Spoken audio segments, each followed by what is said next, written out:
Ayun, welcome back sa ating channel mga kaibon. Ayan, bihira na po tayo mag-vlog sa ating mga ibon. Hindi na po natin kasi masyadong matutukan ngayon. Pero meron pa rin po tayo kahit papano.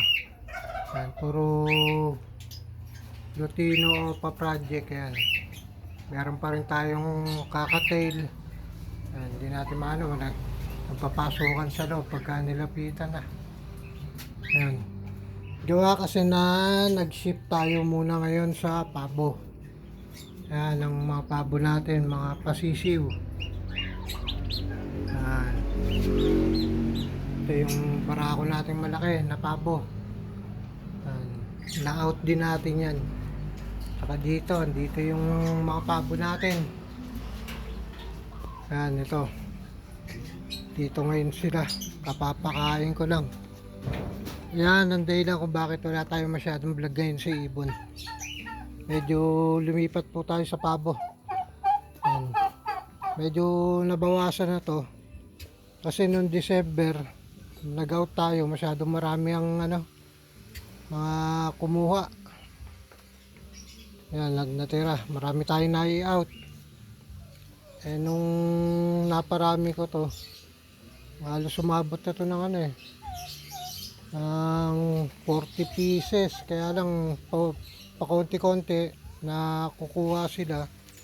Yan, meron ulit tayong bagong paitlog. Papisa. Yan. Yan ngayon ang mga alaga natin mga kaibon. Yan. Pakain natin, ayan. Darak lang. Dahil pa tayo, low budget pa. Ayan. Yung isa, nilabas ko to kasi ito yung magulang nung mga sisiw doon. Di bali, pumapasok siya uli ron. Akala niya, nandudun pa yung mga anak niya. Ayan, ito. Pang-out din natin to.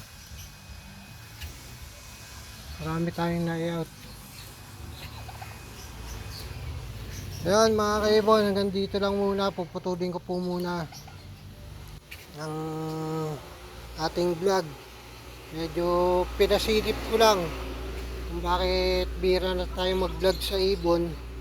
Gawa nga po na medyo tinututukan natin itong mga pabo natin. Ayan. Ayan sila ngayon. Subukan ulit natin magparami para pagdating ng December meron ulit tayong mapang out, dahil pagdating ng December ang dami, nagkakaubusan. Yun, hanggang sa susunod mga kaibon. Yan, pabo muna tayo, pabo.